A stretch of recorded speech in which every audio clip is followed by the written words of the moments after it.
Everyone, welcome back. In today's video I'm going to show you how to download install Loom on Windows in a very simple way. What you can do, you can simply open any of your favorite browser, then simply come over into the search option and simply search for Loom download.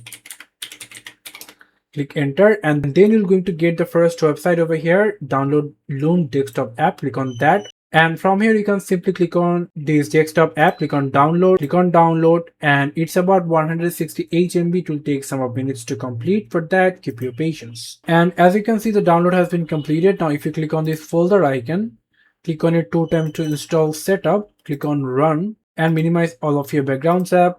And if you just click on the skip intro, and here is your Loom is rightly open. So if you click on the login option, you have to just log in into Loom. I just close it. So after signing in, you can simply open Loom in your computer.